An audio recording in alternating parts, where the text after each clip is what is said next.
प्रलंबित मागण्यांकडे दुर्लक्ष, आरटीओ कर्मचाऱ्यांची निदर्शने. राज्यभरातील प्रादेशिक परिवहन कार्यालयातील आरटीओ कर्मचाऱ्यांच्या विविध प्रलंबित मागण्यांकडे शासनाचे लक्ष वेधण्यासाठी आज 2 जून मंगळवार रोजी दुपारी 3:30 वाजता निदर्शने करण्यात आली. या आंदोलनात राज्यभरातील कर्मचाऱ्यांनी आपल्या कार्यालयासमोर 2 तास निदर्शने करून शासनाचा निषेध नोंदविला.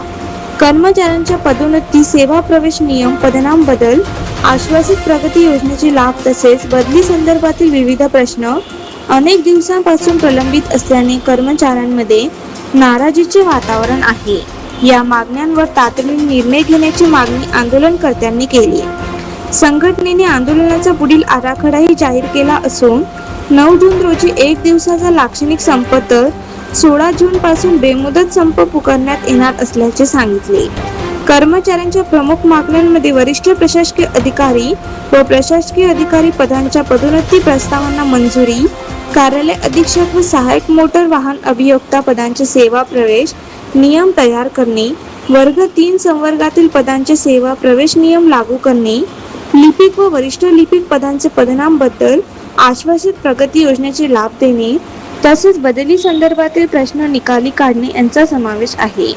प्रशासनाने सकारात्मक भूमिका घेत कर्मचाऱ्यांचे प्रलंबित प्रश्न तातडीने सोडवावेत, अन्यथा आंदोलन अधिक तीव्र करण्यात येईल असा इशारा मोटार वाहन विभाग कर्मचारी संघटनेचे राज्य उपाध्यक्ष तथा अमरावती विभागाचे अध्यक्ष अनिल मानकर यांनी दिला.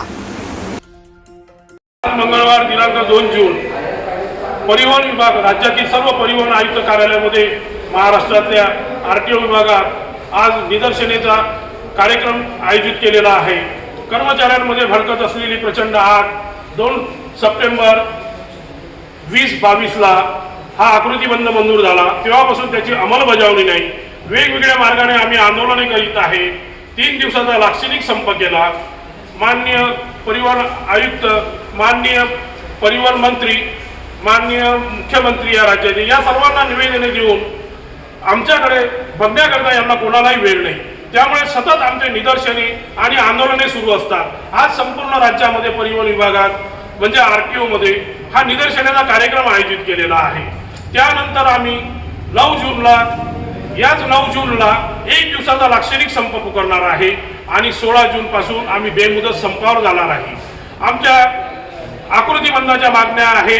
आमच्या कनिष्ठ टू वरिष्ठ लिपिकांच्या त्यांना पदोन्नती द्या, वरिष्ठ लिपिकांना कार्यासन अधिकारी म्हणून पदोन्नती द्या आणि जे कार्यालयीन अधीक्षक आहेत त्यांना प्रशासकीय अधिकारी म्हणून पदोन्नती द्या.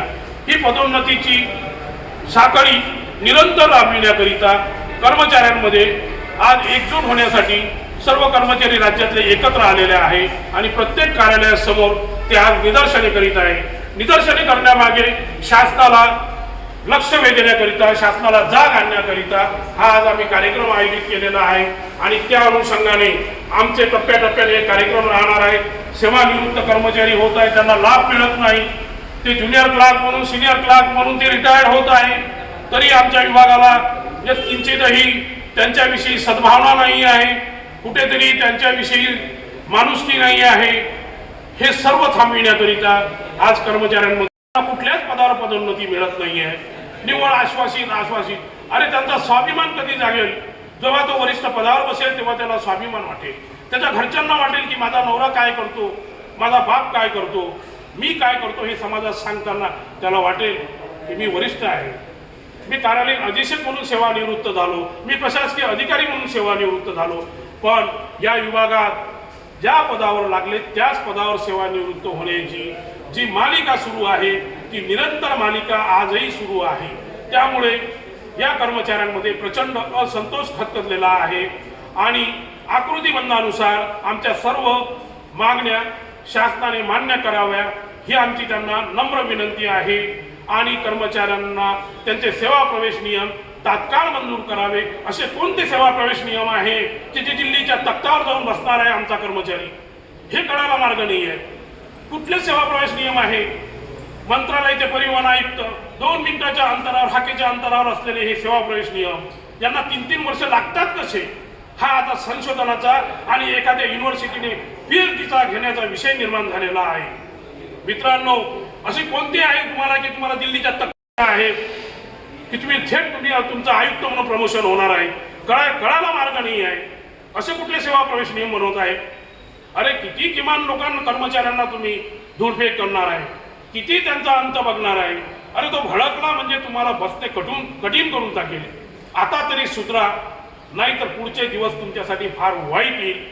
हा निर्वाणीचा इशारा आज आम्ही या सर्वांच्या माध्यमातून देत आहे आणि शासनाला विनंती आहे, आमचा अंत बघू नका, आमच्या मागण्या मान्य करा, आकृतीबंधानुसार आम्हाला पदोन्नतीचे लाभ मिळवून द्या आणि आमचे जे काही सेवा प्रवेश नियम असेल, जे काही तुम्ही विलंब केला असेल तो आता भविष्यात करू नका. जर करत असाल तर त्याचे परिणाम तुम्हाला भोगावे लागेल, हा सुद्धा इशारा देत आहे. म्हणून सरते शेवटी तुम्हाला विनंती आहे आर या पारची की मानवतेच्या दृष्टिकोनातून कर्मचाऱ्यांकडे बघा आणि त्यांचे सेवा प्रवेश नियम तात्काळ मंजूर होण्याच्या मार्गावर लावा, ही आम्ही विनंती करीत आहे. जय परिवहन.